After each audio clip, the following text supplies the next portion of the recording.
अब चलिए आगे देखिए, टाइप्स ऑफ बजटेड डेफिसिट। अब क्या क्या तरह का बजटेड डेफिसिट होता है वो देखिए। सबसे पहला revenue deficit. It refers to the excess of total revenue expenditure of the government over its total revenue received.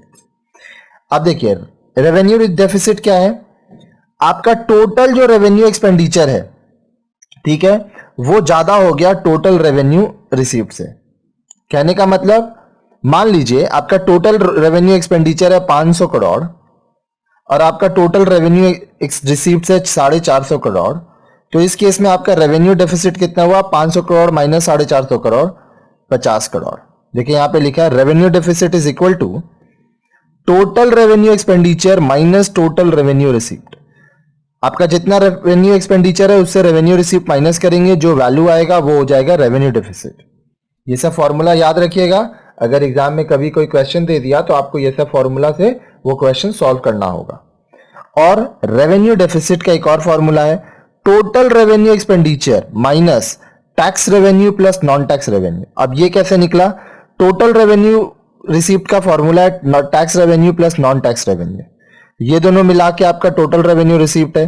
तो अगर ये दो ये और ये तीन इंफॉर्मेशन दिया है तो भी आपका रेवेन्यू डेफिसिट निकल सकता है। अंडर एनी सर्कमस्टांसेस जो एक्सपेंडिचर है वो रिसीव्ड से ज्यादा होगा तभी डेफिसिट होगा। फिर है fiscal deficit. Fiscal deficit is defined as excess of total expenditure over total receipts excluding borrowings during fiscal year. Fiscal का मतलब होता है फाइनेंशियल। तो देखिए यहां पे बोल रहा है कि जो आपका टोटल एक्सपेंडिचर, ठीक है, टोटल रिसीव्ड से ज्यादा हो, लेकिन बोरोइंग्स जो है उस फाइनेंशियल ईयर का वो आप नहीं लोगे। फिस्कल डेफिसिट का फॉर्मूला क्या है, total budgeted expenditure minus total budgeted receipts excluding borrowings, और physical deficit is equal to revenue expenditure plus capital expenditure. क्योंकि टोटल बजट एक्सपेंडिचर कैसे आया, revenue expenditure plus capital expenditure, इसमें आप माइनस करोगे revenue receipts plus capital receipts excluding borrowings. अब ये दो भी एक फॉर्मूला बन गया, ये दो फॉर्मूला आपको याद रखना है, ये दो फॉर्मूला याद रखना है, ठीक है। अब देखिए fiscal deficit shows the boring requirements of the government during the budget year. अब जिस साल का बजट बना रहे हो उसमें कितना सरकार को बोरो करना पड़ेगा और उधार लेना होगा, ये फिस्कल डेफिसिट बताता है। Fiscal deficit reflects the boring requirement of the government for financing the expenditure including interest payment. Fiscal deficit से हम लोग को क्या पता चलता है कि सरकार को अपने खर्चा को चलाने के लिए कितना बोरो करना है, और वो जो पैसा बोरो करेगा उसमें इंटरेस्ट भी रहेगा।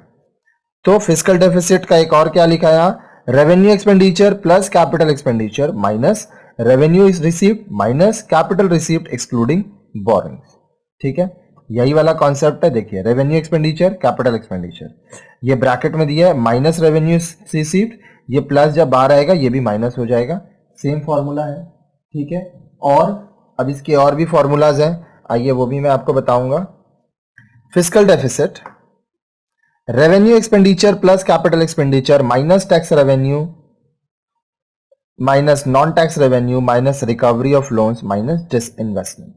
ये फॉर्मूला भी आप लिख लीजिए, बहुत इंपॉर्टेंट है।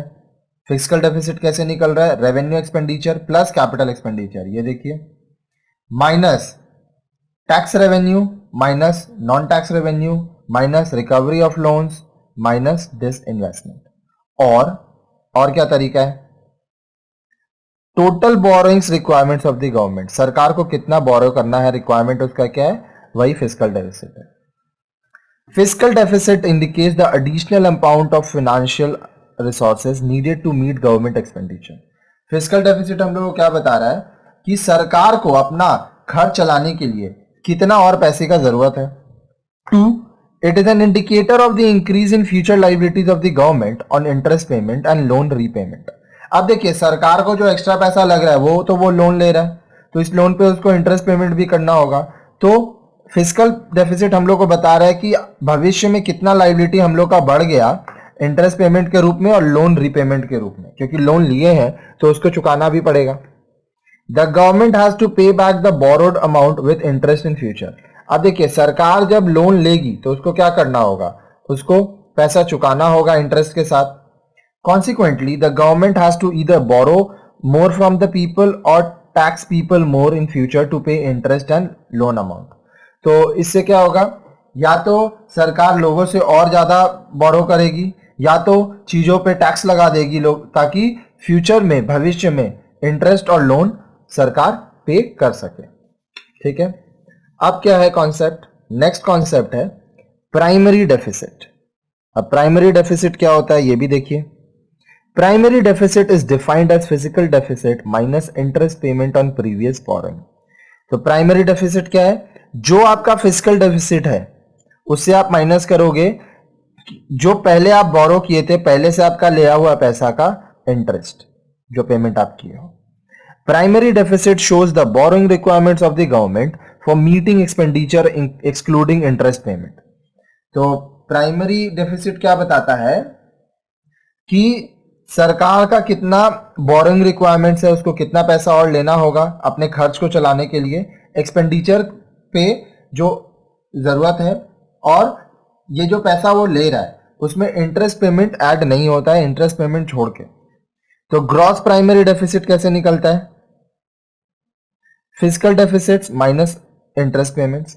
नेट प्राइमरी डेफिसिट कैसे निकलता है, physical deficit plus interest received minus interest payments. ये भी फॉर्मूला लिख लीजिए आप। It shows the total amount that the central government needs to borrow. Primary deficit हम लोग क्या बता रहा है, total amount that the central government needs to borrow. Central government को कितना पैसा उधार में लेना है ये बताता है primary deficit. 3 ways to financial deficit. अब फाइनेंशियल डेफिसिट के 3 तरीके देखिए, 3 जरिया देखिए। There are 3 ways by which the central government finances deficits. अब जो डेफिसिट्स है उसको कैसे फाइनेंस करती है सरकार। पहला, borrow from public and foreign government. Public से पैसा लीजिए या तो फॉरेन गवर्नमेंट से पैसा लीजिएगा। कौन ले रहा है, सरकार ले रहा है। क्यों ले रहा है, क्योंकि उसका डेफिसिट है, नुकसान है, उसका एक्सपेंडिचर जो है, खर्च जो है वो ज्यादा हो गया है उसके रिसीप्ट से। ठीक है।